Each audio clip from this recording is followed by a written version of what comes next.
Bienvenidos al Club de Prensa en NTN 24. Transmitimos desde Washington, a 3 cuadras de la Casa Blanca. Y no olviden ustedes que al final de este programa, por si lo quieren ver completo o quieren ver a partes, lo encontrarán en nuestra página de Facebook, también por nuestra cuenta de Twitter, y el audio, el podcast está en SoundCloud.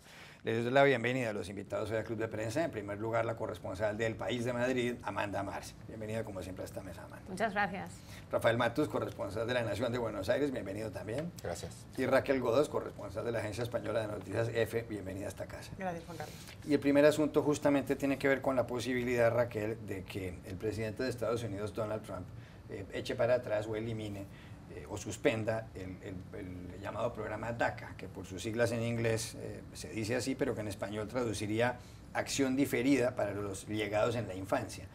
Este programa, que empezó en el año 2012, protege a algo así como 800.000 jóvenes de que llegaron a Estados Unidos, y esas son las condiciones, como mucho con 16 años hasta junio del año 2007, que entraron al colegio, que no tienen antecedentes penales, que han vivido constantemente en este país desde entonces, y que en otras condiciones pues habrían sido deportados. Al parecer Trump quiere, según ha dicho la cadena Fox, quiere suspender este plan o echarlo para atrás, eliminarlo. ¿Qué podría ocurrir si hace eso el presidente estadounidense?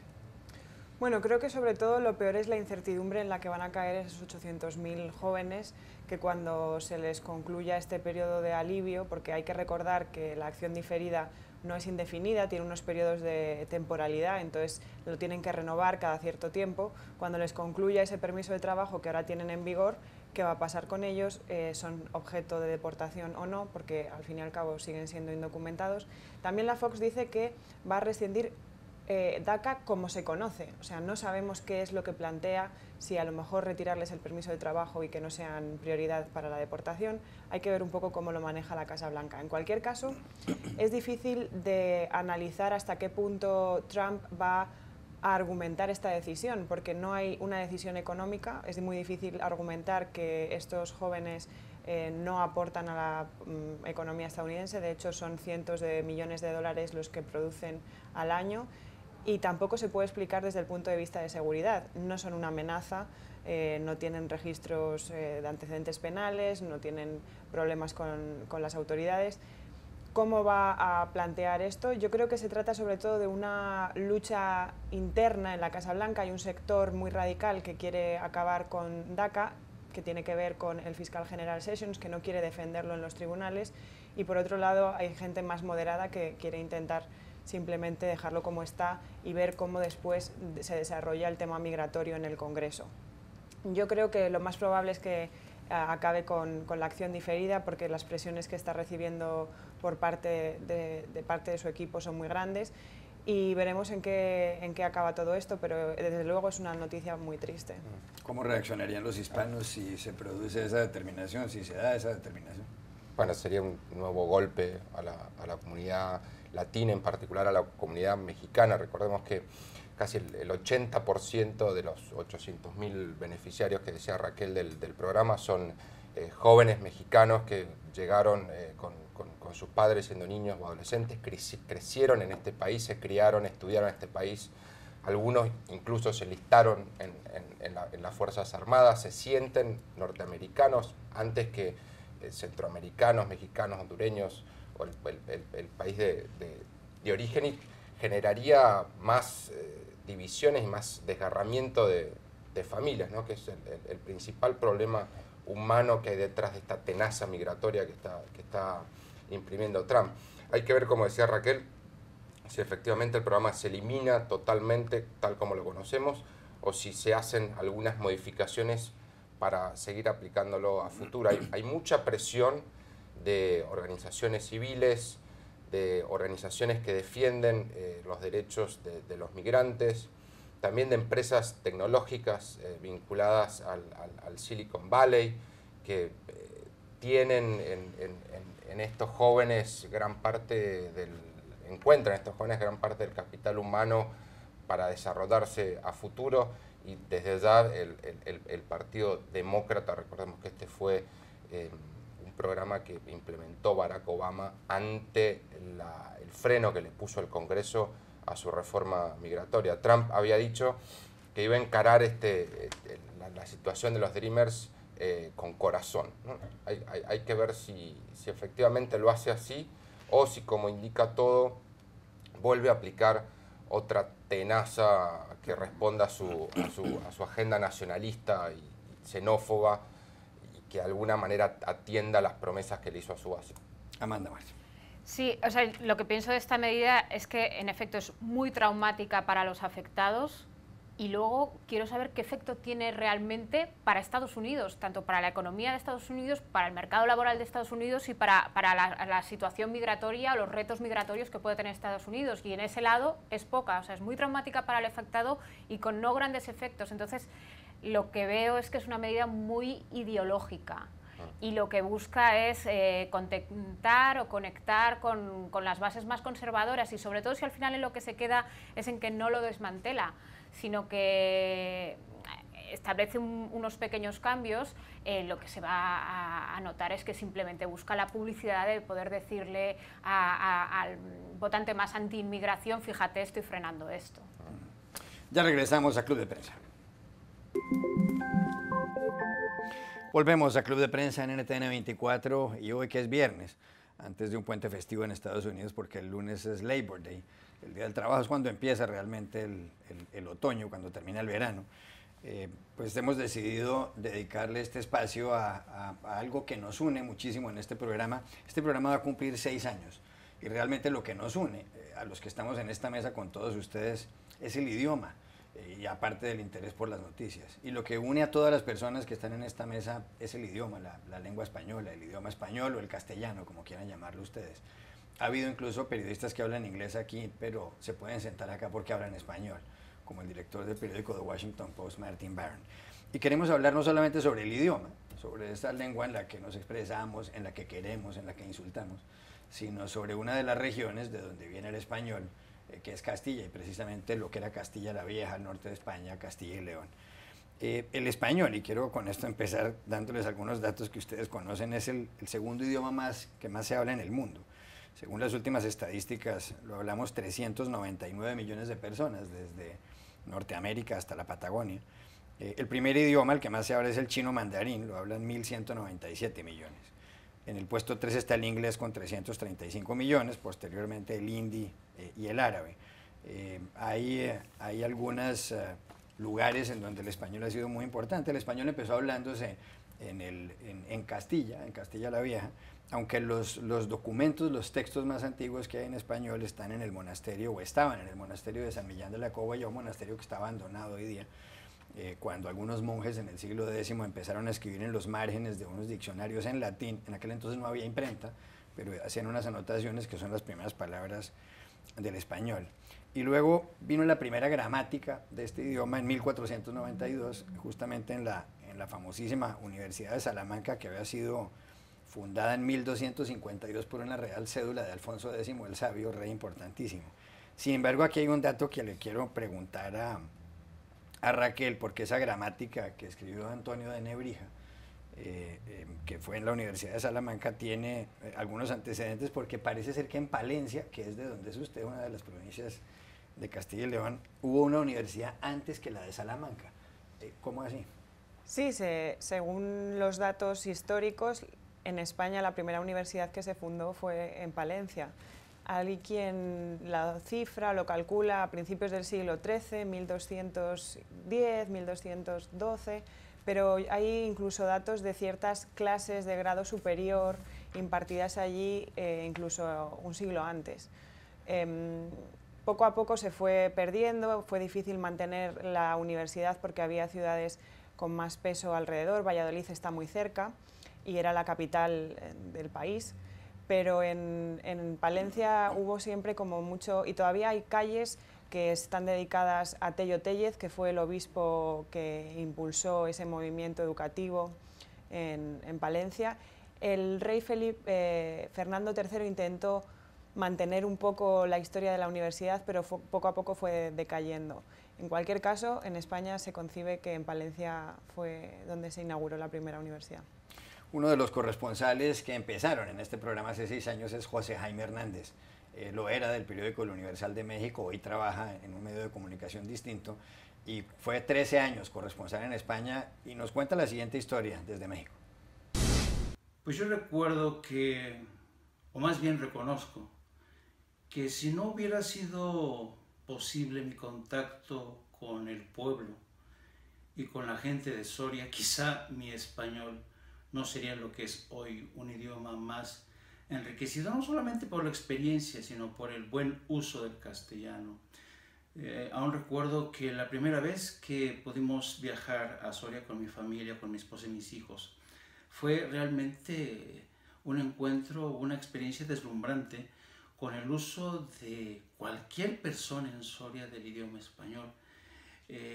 Encontramos la riqueza, encontramos nuevas palabras, nuevos significados, y hoy que lo pienso, después de haber estado en España 13 años, después de sido trasladados a Bruselas, luego a París y finalmente a Estados Unidos, hoy me aferro a ese castellano que de alguna manera, con el que tuve contacto yo en Soria, porque es un castellano fabuloso.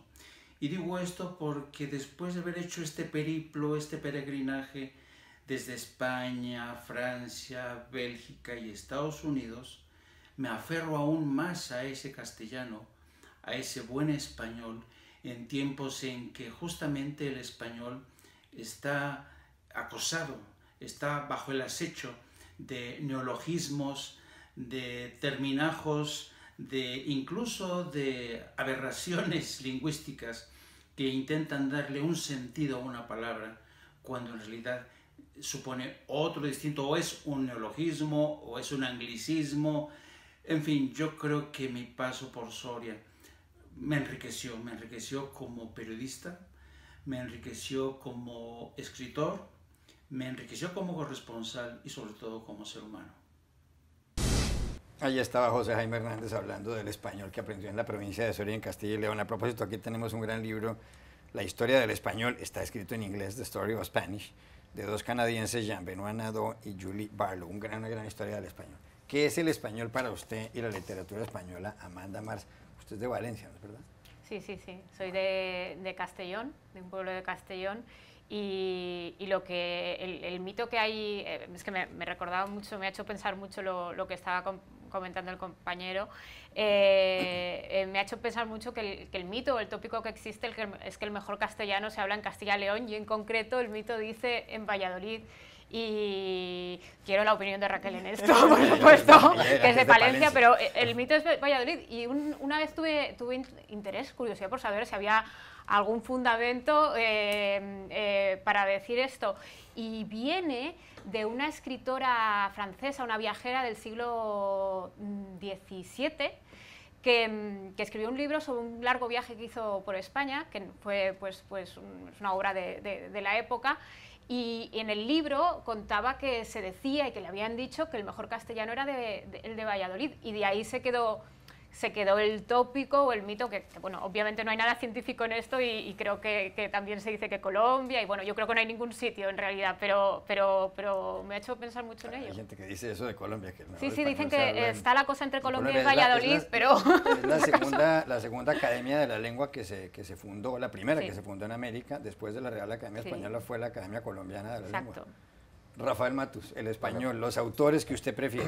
Pensaba justamente esto cuando decía quién habla el mejor español, porque los argentinos nos acusan de hablar el peor castellano de todo el mundo, ¿no? Mezclado un poco con esta italiano, a veces dicen que hemos italianizado, ¿no?, el idioma de Cervantes, creamos también el lunfardo, ¿no?, que es algo muy argentino, lleno de modismos y un producto de este crisol de inmigrantes que tuvimos en el país. A mí particularmente me encanta las variantes que uno encuentra del castellano en América Latina, ¿no?, en México, en Colombia, en Perú, incluso también en España mismo, ¿no? Todos hablamos el mismo idioma, pero todos hablamos un idioma distinto. Todos tenemos nuestras propias palabras, cambiamos verbos, cambiamos significados, pero al final todos terminamos entendiéndonos, ¿no? Pero grandes literatos los argentinos.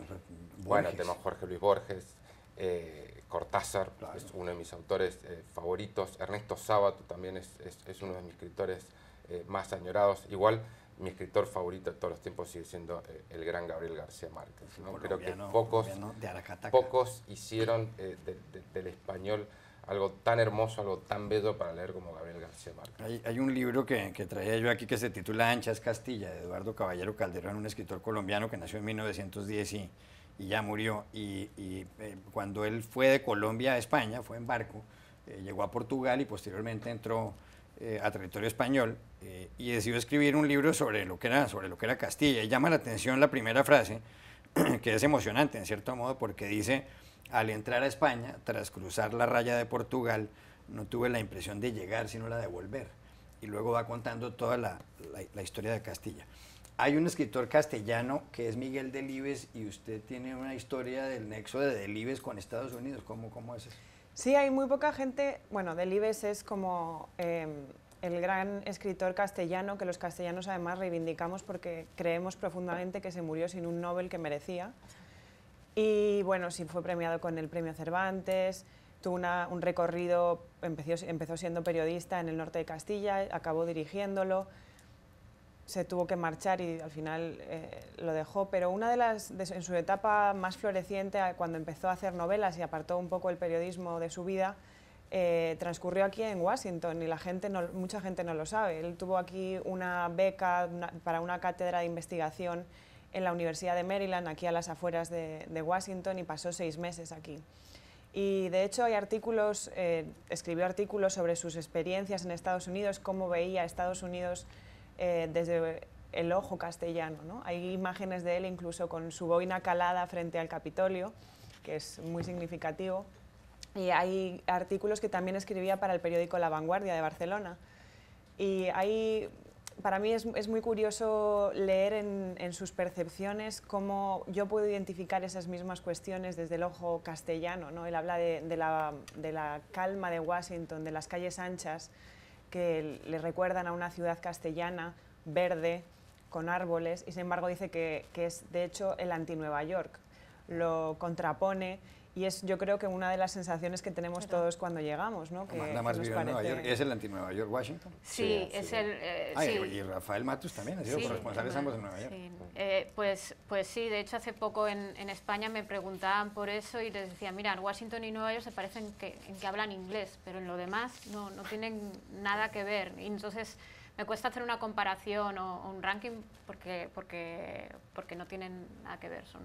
Tenía razón Delibes al decir que Washington es el anti-Nueva York. Bueno, sí, justamente una de las cosas que primero me sorprendió cuando me mudé a esta ciudad fue la poca cantidad de gente y estas calles anchísimas y el silencio de la ciudad, ¿no? Cuando uno viene del bullicio de Nueva York, una ciudad que creo tiene más de 8 millones de habitantes, de Washington que creo que tiene alrededor de 600.000, cerca de 700.000 habitantes, y uno camina por sus calles sin importar si es lunes, miércoles, viernes, mañana o a la tarde, y no ve gente, ¿no?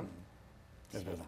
Enseguida hablaremos de Castilla y León, por supuesto, pero hay que mencionar aquí a don Antonio Machado, porque Campos de Castilla es uno de los grandes libros de la literatura. Machado era sevillano, pero iba mucho al café comercial en Madrid. Ustedes ven una imagen de él cuando estaba allá y su mejor poesía la escribió también en Soria.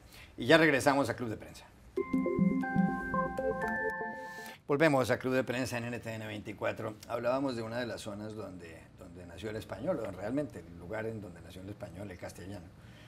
Y es lo que actualmente se conoce como Castilla y León, que es una de las 17 comunidades autónomas españolas, y tiene 9 provincias que son Segovia y Ávila, Zamora, Salamanca, Burgos, Palencia, Valladolid, no sé si me olvida alguna, y Soria, por supuesto.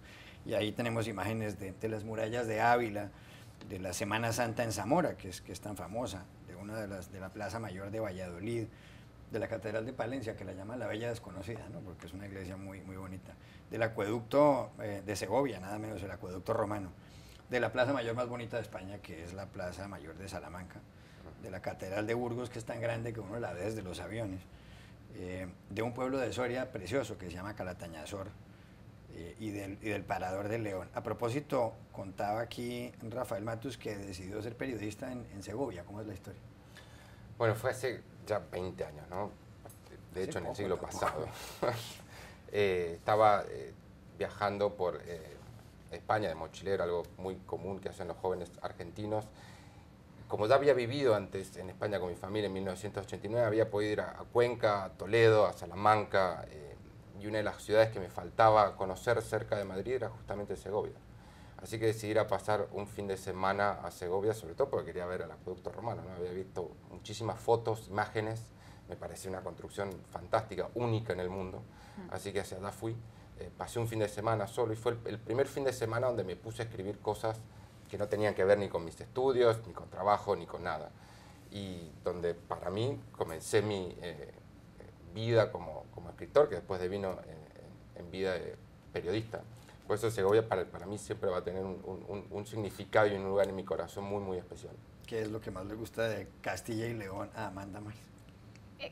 O sea, esto no es objetivo, es puramente personal. Creo que puedo valorar todas las cualidades objetivas de Segovia, Salamanca, etcétera, pero donde yo, si pudiera volver a pasar unos días allí, es el Valle de Tietar, que es la parte abulense de la Sierra de Gredos, en concreto un pueblo que se llama Candeleda. He ido bastante por allí. Cuando vivía en Madrid me escapaba con una cierta frecuencia y allí he sido muy, muy feliz. Y es una zona no muy masiva, con lo cual tampoco te vas a encontrar a mucha gente que ves habitualmente, y está muy bien, es muy, muy, muy recomendable, muy recomendable. ¿Qué es lo más bello de Castilla y León, Raquel Gómez? Claro que No si sé usted no si dice no. que su pueblo Villada, pues puede que no pueda volver el próximo verano. Yo creo que esas imágenes de las que hablaba Machado en sus poesías, al final hay mucha gente, ¿no?, que, por ejemplo, los asturianos que viven en una tierra mucho más verde y más frondosa, llegan a Castilla y les encanta Castilla. Y es un mar de tierra, es un mar de campos, como decían algunos, como dicen algunos escritores, es una sensación de paz y de tranquilidad muy grande, ¿no? Yo creo que hay un punto o sea, si quieres, lo más único cuando se habla de la poca población que tiene Castilla y de la escasez de personas que hay allí, quizá eso se convierta en algo positivo, porque nos toca a más. Es la comunidad autónoma más grande de Europa y aún así tenemos tanta riqueza.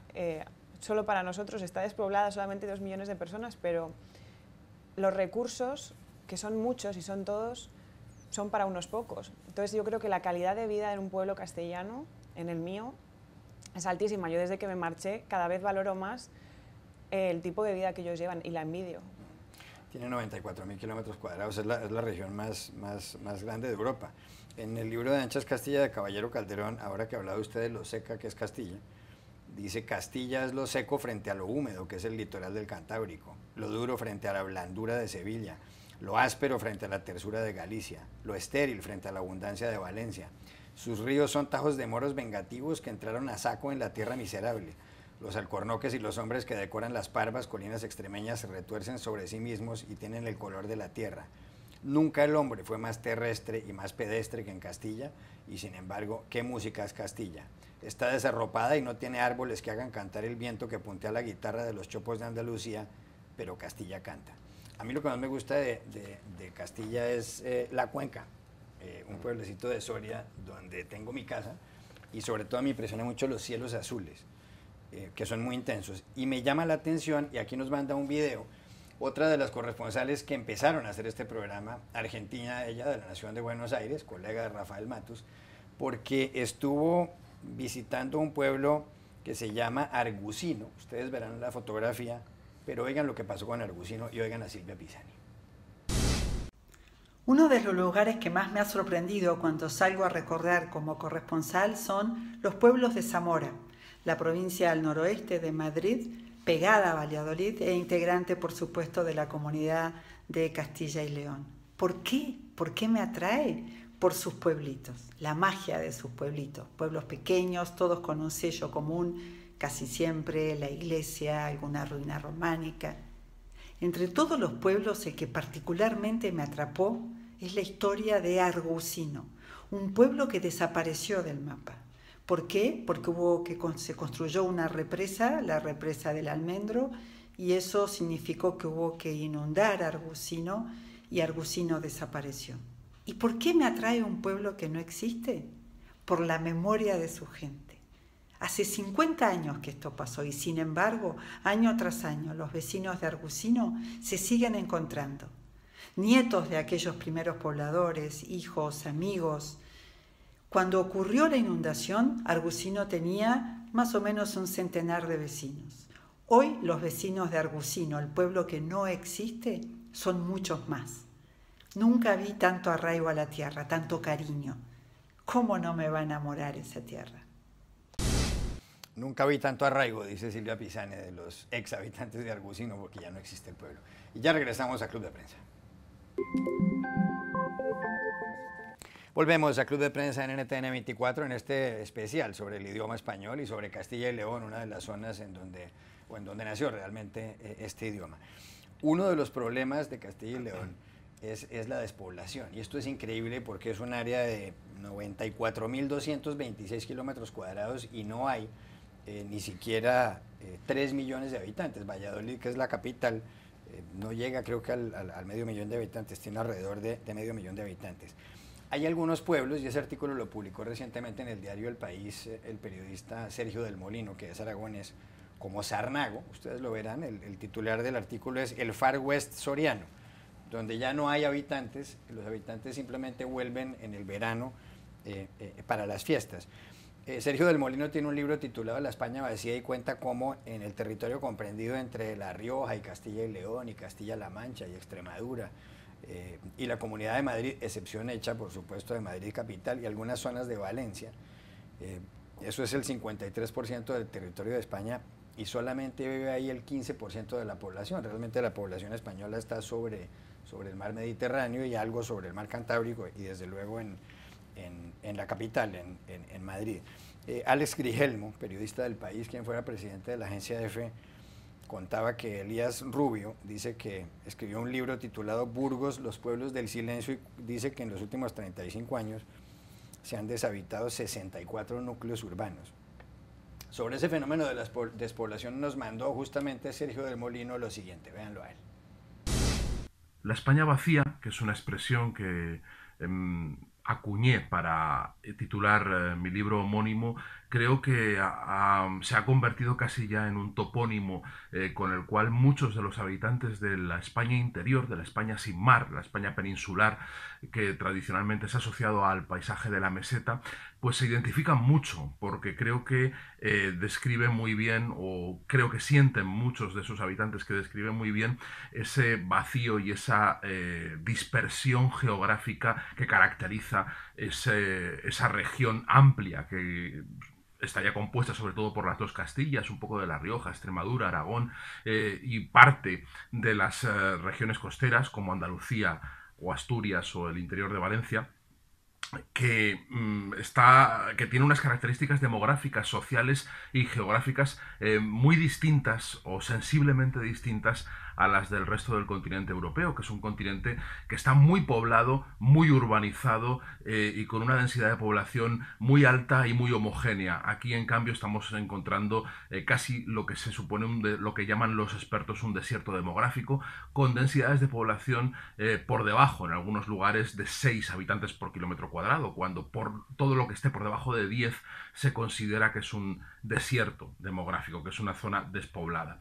En especial, yo creo que hay una región o una comunidad autónoma que tiene una sensibilidad especial hacia este asunto o que ocupa un lugar central dentro de su imaginario, que es Castilla y León, que es la región más extensa de Europa y una de las menos pobladas, ¿no? Un poco más de 2 millones de habitantes para un espacio, una región que es más grande que Inglaterra. Es un lugar donde solo hay una ciudad que se aproxima al medio millón de habitantes, aunque queda muy lejos, que es Valladolid, y unas pocas por encima de 100, 200.000, como Burgos, León y algunas otras, ¿no? Hay pequeñas capitales de provincias y el resto de la población está dispersa por pueblos muy pequeños, muy diseminados en lo que los poetas de la generación del 98 y posteriores llamaban un mar de tierra, ¿no? Lo decía Juan Ramón Jiménez, que era un inmenso océano de tierra. esa realidad que es muy palpable y muy evidente para cualquier viajero, y que hay una gran tradición de descripciones de viajeros y de reflexiones en torno a sus problemas, se ha vuelto de actualidad ahora mismo, yo creo que quizá tardíamente, cuando ya muchos de los problemas sociales y demográficos que se plantean o que se planteaban, o de los retos, ya probablemente ya no tengan solución, o probablemente ya no tengan ya no estemos hablando, o no sea apropiado hablar de repoblación, sino de atender las necesidades específicas de un territorio que se ha quedado descolgado demográficamente del resto de Europa, y que tiene unas características y unos problemas muy específicos y muy distintos a los que llenan generalmente la agenda política de España. Habrá muchos televidentes a los que les parece extraño esto de la despoblación, pero hay unos pueblos en la cuenca del Soria hay 2 habitantes, un pueblo que además posiblemente vaya a terminar siendo bien de interés cultural. Un pueblo deshabitado, aunque esto tiene bastantes habitantes para los estándares de Castilla y León, es Villafrechós en Valladolid, tiene 540. Resulta que hace pocos años estuvo Villafrechós viviendo un momento muy singular, porque llegaron varios automóviles de lujo, en uno de los cuales iba Jeff Bezos, uno de los 3 hombres más ricos del mundo, el fundador y dueño de Amazon, el dueño del periódico The Washington Post, porque el apellido Bezos es de ese pueblito, de Villafrechós. Jeff Bezos, el padre de Bezos, era un hombre que tenía un apellido distinto, Jorgensen, pero se casó con la madre de Bezos, con Jacqueline.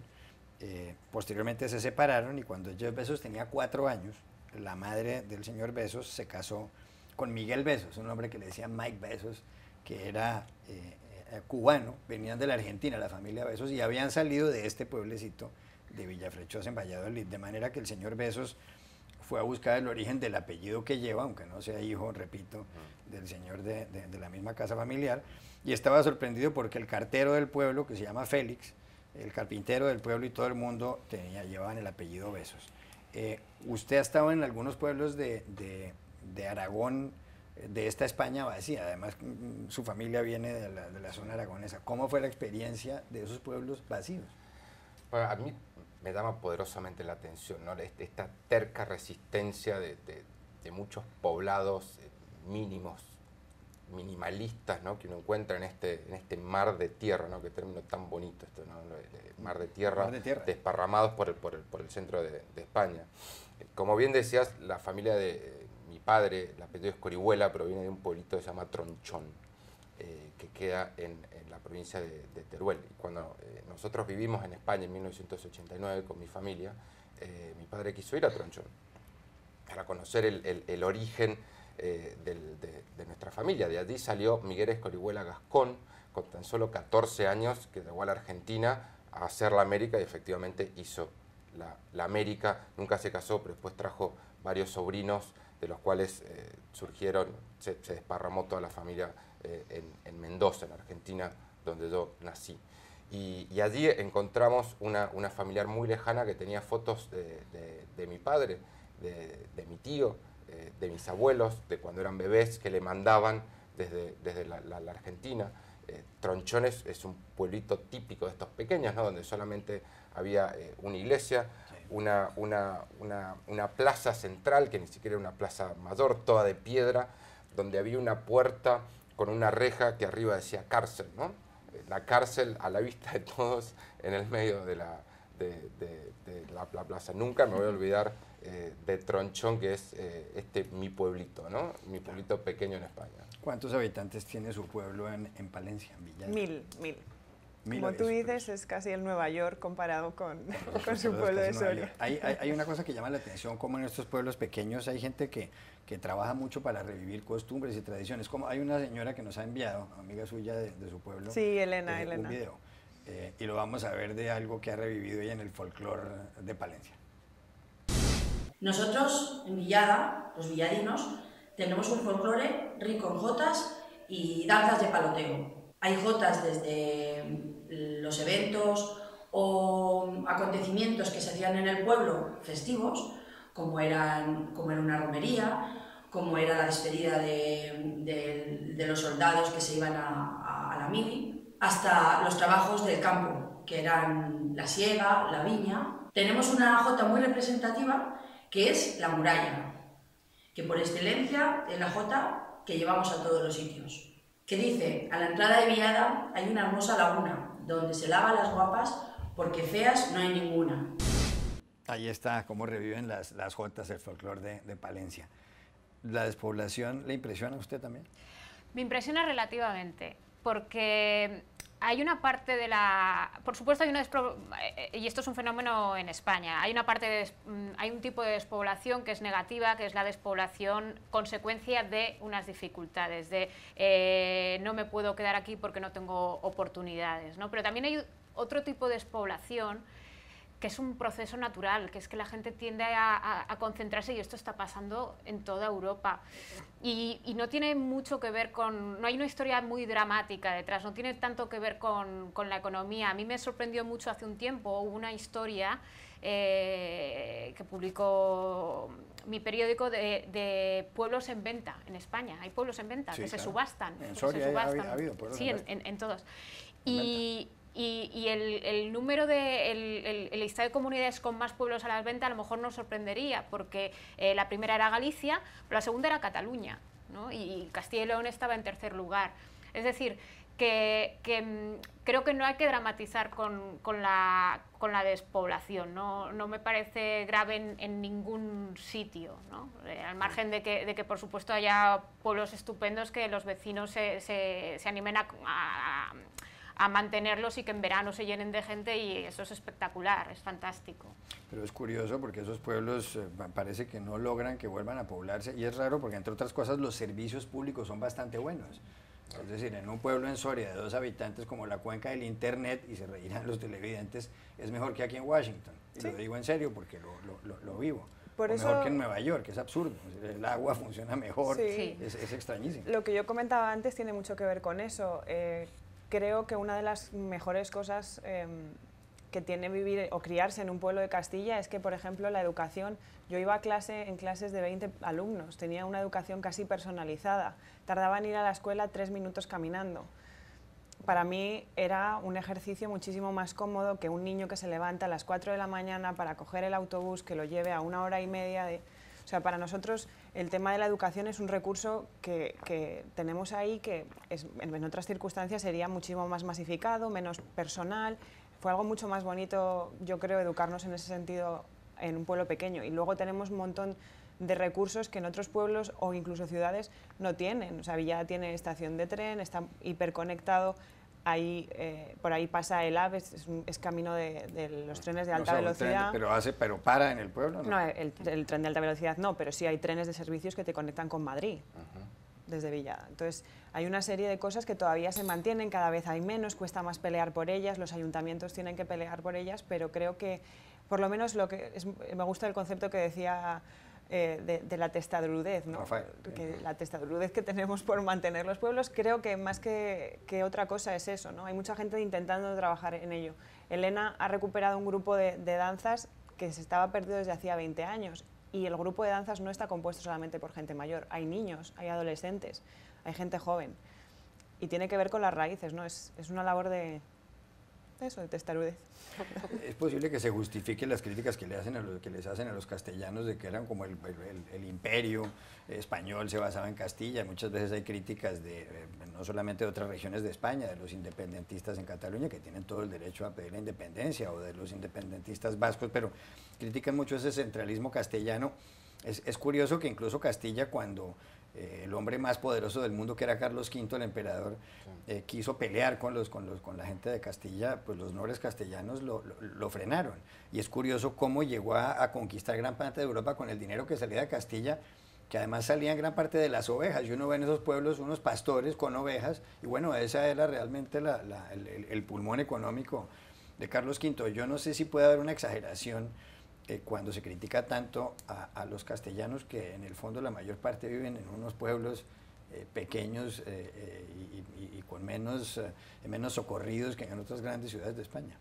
Sí, no, la verdad no creo que exista en sí una exageración en sí, ¿no? Y creo que, como vos bien describías esa imagen, ¿no?, que es tan significativa y tan representativa de lo que es Castilla, ¿no? Eso es ese mar de tierra donde la agricultura fue originariamente el gran sustento de la economía. Y además,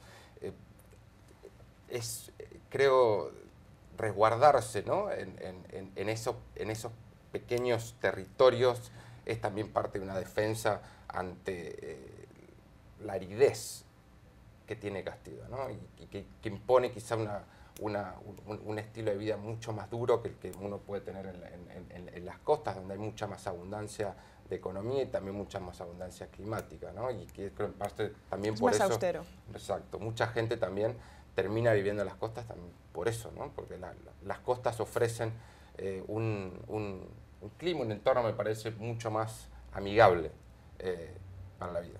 ¿Está de acuerdo con ese punto de vista, Amanda Mars, finalmente?